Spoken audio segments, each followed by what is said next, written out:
ಕೃಷ್ಣ. ಇವತ್ತು ನಾನು ನಿಮಗೆ ಮಹಾಸತಿ ಅನಸೂಯ ಮಾದು ಕತೆ ಹೇಳ್ತೀನಿ. ಇದರಿಂದ ನೀವೇನು ಮಾರಲ್ ಕಲಿಬೋದಂತಂದ್ರೆ, ಹೇಗೆ ನಮ್ಮ ಒಂದು ಮನಸ್ಸಿನ ಸಂಕಲ್ಪಗೆ ಎಷ್ಟು ಪವರ್ ಇದೆ ಅನ್ನೋದನ್ನ ನೀವು ಕಲಿಬೋದು. ಅಂದ್ರೆ ನಮ್ಮ promise, the power of promise. ನಾವೇನ್ ನಮ್ಗಂತ ನಾವೇನು ಒಂದು ಪ್ರಮಾಣ ಮಾಡ್ತೀವಿ, ಪ್ರಮಾಣ ಮಾಡಿ ಹೆಂಗೆ ಮುನ್ನುಗ್ತೀವಿ, ಅದಕ್ಕೆ ಎಷ್ಟು ಪವರ್ ಇದೆ ಅನ್ನೋದು ಮಾತಾ ಮಹಾಸತಿ ಅನಸೂಯ ಕಥೆನ ಕೇಳಿ ನೀವು ಅರ್ಥ ಮಾಡ್ಕೋಬಹುದು. ಇವಾಗ ಕತೆ ಹೆಂಗ್ ಶುರು ಆಗುತ್ತೆ ಅಂದ್ರೆ, ಒಂದಾನೊಂದು ಕಾಲದಲ್ಲಿ ಒಂದು ಯುಗದಲ್ಲಿ ಒಬ್ರು ಅತ್ರಿ ಮಹರ್ಷಿ ಅಂತ ಇದ್ರು. ಒಬ್ಬ ಮಹಾ ಋಷಿ. ಅವರು ತುಂಬಾ ಚೆನ್ನಾಗಿ ಎಲ್ಲಾರ್ನು ಸತ್ಕಾರ ಮಾಡಿ, ಎಲ್ಲಾ ಋಷಿಗಳಿಗೆ ಎಲ್ಲಾ ಸತ್ಕಾರ ಮಾಡ್ತಾ, ಯಾರೇ ಅತಿಥಿ ಬಂದ್ರು ಸಹ ತುಂಬಾ ಚೆನ್ನಾಗಿ ನೋಡ್ಕೊಂತಾ ಇದ್ರು. ಮತ್ತೆ ಯಜ್ಞ ಯಾಗಾದಿಗಳನ್ನು ಕೂಡ ತುಂಬಾ ಅಚ್ಚುಕಟ್ಟಾಗೆ ಮಾಡ್ತಾ ಇದ್ರು. ಅವ್ರಿಗೆ ಒಬ್ಬ ತುಂಬಾ ಸುಂದರವಾದ ಪತ್ನಿ ಇದ್ರು. ಆ ಪತ್ನಿ ಹೆಸ್ರೇ ಅನಸೂಯ ಅಂತ, ಆಯ್ತಾ. ಅವರು ನೋಡಕ್ ತುಂಬಾ ಸುಂದರವಾಗಿದ್ರು, ಮತ್ತೆ ಎಲ್ಲಾ ಸದ್ಗುಣಗಳಲ್ಲೂ ತುಂಬಾ ಉತ್ತಮರಲ್ಲಿ ಉತ್ತಮ ಅವರು ಅನಸೂಯ, ಆಯ್ತಾ. ಇವ್ರು ಬಂದ್ಬಿಟ್ಟು ಅತ್ರಿ ಮಹರ್ಷಿಯ ಹೆಂಡತಿ.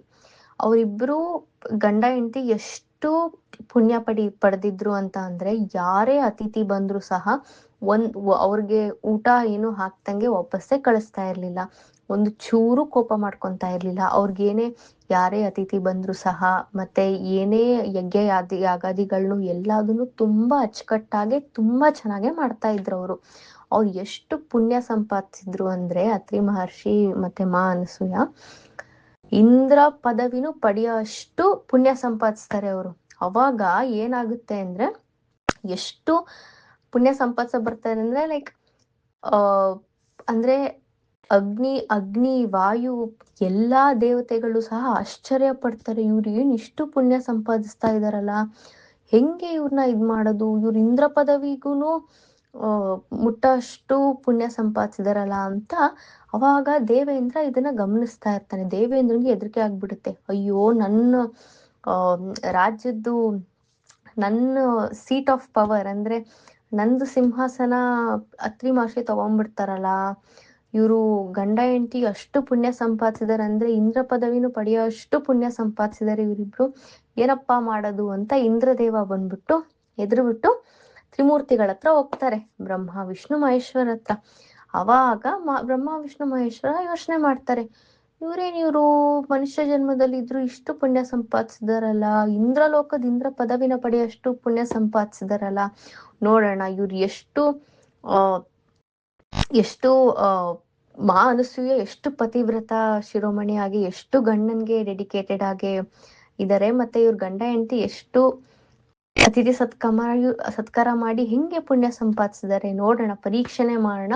ಮತ್ತೆ ಅನಸೂಯ ಬಂದ್ಬಿಟ್ಟು ಅತ್ಯಂತ ಮಹಾಸತಿ, ಅಂದ್ರೆ ಅತೀವ ಪತಿವ್ರತೆ. ಅವರು ಸದಾ ಗಂಡನ್ನ ಯಾವಾಗ್ಲೂ ನೋಡ್ಕೊಂತ, ಗಂಡ ಹೇಳಿದ್ದು ಒಂದು ಆಜ್ಞೆನೂ ಸಹ ಮೀರ್ತಾ ಇರ್ಲಿಲ್ಲ ಅತ್ರಿ ಮಹರ್ಷಿ ಅವ್ರದ್ದು.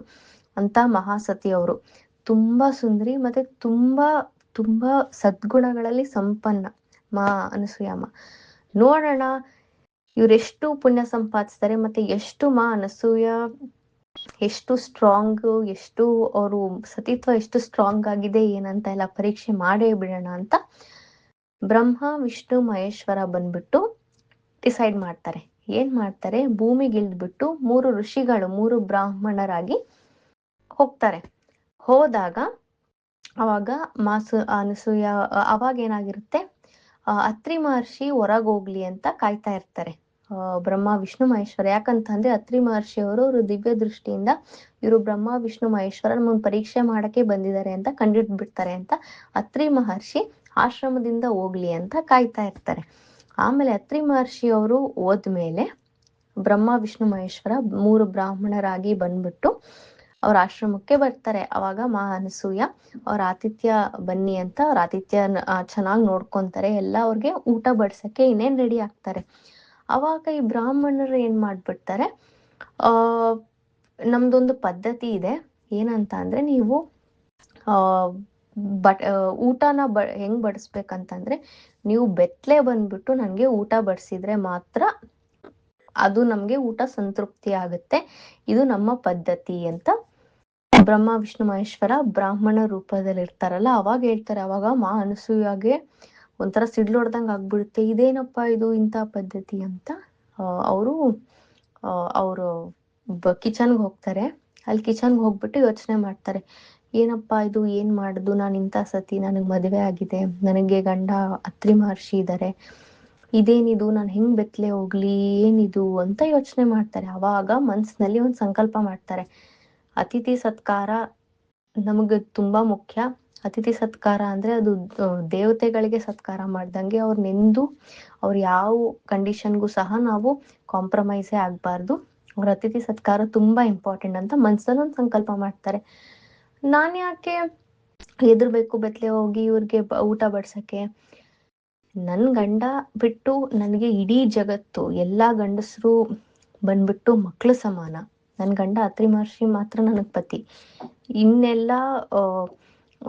ಇನ್ನೆಲ್ಲಾ ಗಂಡಸರು ಬಂದ್ಬಿಟ್ಟು ನನಗೆ ಮಕ್ಳು ಸಮಾನ ಇದ್ದಂಗೆ. ಸೊ ನಾನ್ ಮನ್ಸಲ್ಲಿ ಹಂಗೆ ಅನ್ಕೊಂಡ್ ಹೋಗ್ತೀನಿ, ನನ್ ಮನ್ಸಲ್ಲಿ ಏನಂತ ಅನ್ಕೊಂತೀನಿ, ಅವ್ರ ಮನ್ಸಲ್ಲಿ ಏನ್ ಅನ್ಕೊಂತಾರೆ ಅಂದ್ರೆ, ನನ್ ಗಂಡ ಅತ್ರಿ ಮಹರ್ಷಿ ಬಿಟ್ಟು ನನ್ಗೆ ಇಡೀ ಜಗತ್ತಿನ ಗಂಡು ಮಕ್ಳೆಲ್ಲ ಮಕ್ಕಳು ಅಂತ ಮನ್ಸಲ್ಲಿ ಸಂಕಲ್ಪ ಮಾಡಿ ಕಂಪ್ಲೀಟ್ ಬಟ್ಟೆ ಎಲ್ಲ ಬಿಚ್ಬಿಟ್ಟು ಕಂಪ್ಲೀಟ್ ಬೆತ್ತಲೆ ಹೋಗ್ಬಿಟ್ಟು ಊಟ ಬಡ್ಸಕ್ಕೆ ಹೋದಾಗ ಏನ್ ಆಶ್ಚರ್ಯ ನಡೆಯುತ್ತೆ ಅಂದ್ರೆ, ಅದೇ ಬ್ರಹ್ಮ ವಿಷ್ಣು ಮಹೇಶ್ವರ ಬಂದ್ಬಿಟ್ಟು ಮಕ್ಕಳಾಗಿರ್ತಾರೆ. ಬ್ರಾಹ್ಮಣರಾಗಿ ಏನ್ ಕೂತಿರ್ತಾರಲ್ಲ ಊಟ ಮಾಡಕ್ಕೆ, ಅವರು ಮಕ್ಕಳಾಗಿರ್ತಾರೆ. ಇದು ಪವರ್ ಆಫ್ ಪ್ರಾಮಿಸ್. ನಾವು ಮನ್ಸಿನಲ್ಲಿ ಏನು ದೃಢವಾಗಿ ಸಂಕಲ್ಪ ಮಾಡ್ತೀವಿ ಅದು ಇಷ್ಟು ಸ್ಟ್ರಾಂಗ್ ಆಗಿರುತ್ತೆ ಅಂತ ನೀವು ಅರ್ಥ ಮಾಡ್ಕೋಬಹುದು. ಅವಾಗ ಮಾ ಅನಸೂಯ ತುಂಬಾ ಆಶ್ಚರ್ಯ ಪಟ್ಬಿಡ್ತಾರೆ, ಅಯ್ಯೋ ಬ್ರಾಹ್ಮಣರಲ್ಲಿ ಇದೇನಿದು 3 ಜನ ಮಕ್ಕಳು ಹಿಂಗ ಆಟ ಆಡ್ತಾ ಇದಾರಲ್ಲ ಅಂತ ಅವ್ರಿಗೆ ಆಶ್ಚರ್ಯ ಆಗ್ಬಿಡುತ್ತೆ. ಅವಾಗ ಮಕ್ಳು ನೋಡಿ ಮಾ ಅನಸೂಯಾಗೆ ಮಕ್ಕಳೇ ಇರಲ್ಲ, ಅವರು ಮಕ್ಕಳಾಗ್ಬೇಕಂತ ತುಂಬಾ ಯೋಚನೆ ಮಾಡ್ತಾ ಇರ್ತಾರೆ. ಅವಾಗ ಈ ಮಕ್ಳು ನೋಡೋರ್ಗು ತುಂಬಾ ಮಮತೆ ಉಪ್ಪಿಟ್ಟು ಆ 3 ಮಕ್ಳಿಗೂ ಸಹ, ಅವ್ರು ಬೆತ್ತಲೆ ಇದ್ರು ಸಹ 3 ಮಕ್ಳಿಗೂ ಸಹ ಕೂತು ತುಂಬಾ ಮಮತೆಯಿಂದ ಅವ್ರಿಗೆ ಹಾಲು ಉಣಿಸ್ತಾರೆ. ಅವಾಗ ಹಾಲು ಉಣಿಸ್ದಾಗ ಬ್ರಹ್ಮ ವಿಷ್ಣು ಮಹೇಶ್ವರಂಗೆ ತಂದೆ ತಾಯಿ ಯಾರು ಇಲ್ವಲ್ಲ, ಅವ್ರಿಗೆ ಎಷ್ಟು ತೃಪ್ತಿ ಆಗುತ್ತೆ ಅಂದ್ರೆ, ಅನಸೂಯ ಹಾಲು ಕುಡಿಸೋದು ಅಂದ್ರೆ ತಾಯಿ ಸ್ಥಾನದಲ್ಲಿ ಅವ್ರು ಇದ್ಬಿಟ್ಟು ಹಾಲು ಕುಡಿಸ್ತಾರೆ ಅಂತ ಅವ್ರಿಗೆ ಅಷ್ಟು ತೃಪ್ತಿ ಆಗ್ಬಿಟ್ಟು ತುಂಬಾ ಖುಷಿ ಪಡ್ತಾರೆ. ಅದಾದ್ಮೇಲೆ ಮಕ್ಕಳನ್ನಲ್ಲೇ ಬಿಟ್ಬಿಟ್ಟು ಅವರು ಬಟ್ಟೆ ಹಾಕೊಂಡು ವಾಪಸ್ ಬಂದಾಗ ಅತ್ರಿ ಮಹರ್ಷಿಯವರು ಬರ್ತಾರೆ. ಅತ್ರಿ ಮಹರ್ಷಿಯವರು ಏನಾಯ್ತಿದು ಅಂತ ನೋಡಿದಾಗ ಅವ್ರ ದಿವ್ಯ ದೃಷ್ಟಿಯಿಂದ ಏನೆಲ್ಲ ಆಯ್ತು ಅಂತ ಯೋಚನೆ ಮಾಡಿ ಅವಾಗ ಅವ್ರ ಹೆಂಡತಿ ಮೇಲೆ ತುಂಬಾ ಖುಷಿ ಆಗ್ಬಿಡುತ್ತೆ. ಅಪ್ಪ ಎಂತ ಹೆಂಡತಿ ನಾನು ಮದುವೆ ಆಗಿದ್ದೀನಿ, ಎಂತ ಮಾಸತಿನಮ್ಮ ನೀನು ಅಂತ ಕೈ ಮುಗಿತಾರೆ ಅವರು. ಸೊ ಈ ಕಥೆಯಿಂದ ಅವಾಗ ಬ್ರಹ್ಮ ವಿಷ್ಣು ಮಹೇಶ್ವರ ಅವ್ರ ದಿವ್ಯ ಮಕ್ಕಳಿಂದ ಅವ್ರ ದಿವ್ಯ ರೂಪನ ತೋರಿಸ್ತಾರೆ.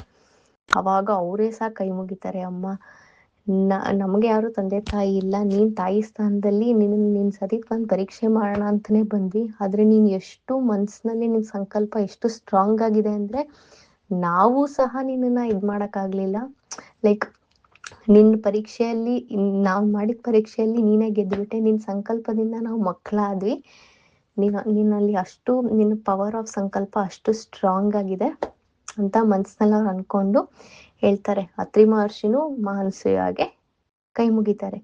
ಇದು ಮಾತಾ ಮಹಾಸತಿ ಅನಸೂಯ ಕತೆ. ಅಂದ್ರೆ ನೀವ್ ಇದರಿಂದ ಏನ್ ಮಾರಲ್ ಕಲಿಬಹುದು ಅಂತ ಅಂದ್ರೆ, ನಮ್ ಮನ್ಸಿನಲ್ಲಿ ನಾವು ಮಾಡೋ ಸಂಕಲ್ಪ ಎಷ್ಟು ದೃಢವಾಗಿ ಮಾಡಿ ಅದಕ್ಕೆ ನಿಲ್ತೀವೋ ಅದಕ್ಕೆ ತ್ರಿಮೂರ್ತಿಗಳು ಸಹ ಬಾಗ್ತಾರೆ. ಸೊ ನಮ್ಮಲ್ಲಿ ನಮ್ ವಿಲ್ ಪವರು, ನಾವು ಮಾಡೋ ಪ್ರಾಮಿಸ್ಸು ಅಷ್ಟು ಸ್ಟ್ರಾಂಗ್ ಆಗಿದ್ರೆ ಏನು ಸಹ ನಾವು ಬೀಟ್ ಮಾಡಕ್ಕಾಗಲ್ಲ ಅಂತ ನೀವು ಅರ್ಥ ಮಾಡ್ಕೋಬೇಕು. ಸೊ ಯಾವಾಗ್ಲೂ ಒಳ್ಳೆ ಮನ್ಸಿನಿಂದ ಒಂದು ಸಂಕಲ್ಪ ಮಾಡಿದ್ರೆ ಸ್ಟ್ರಾಂಗ್ ಆಗಿ ಸಂಕಲ್ಪ ಮಾಡಿ ಮುನ್ನುಗ್ಗಿ ಅನ್ನೋದನ್ನ ಇದರಿಂದ ನಾವು ಕಲಿಬಹುದು. ಲೈಫಲ್ಲಿ ಯಾವುದೇ ಸಮಸ್ಯೆ ಬಂದ್ರು ಸಹ ಯಾವುದಕ್ಕೂ ಜಗ್ದಲೆ ಬಗ್ದಲೆ ನಾವು ಆ ದೇವ್ರ ಮೇಲೆ ನಂಬಿಕೆ ಇಟ್ಬಿಟ್ಟು ಮನ್ಸಿನಲ್ಲಿ ಸ್ಟ್ರಾಂಗ್ ಆಗಿ ಸಂಕಲ್ಪ ಮಾಡ್ತಾ ಮುಂದಕ್ಕೆ ಹೋಗ್ಬೇಕು ಅನ್ನೋ ಮಾರಲ್ನ ನೀವು ಇದನ್ನ ಕಲಿಬಹುದು.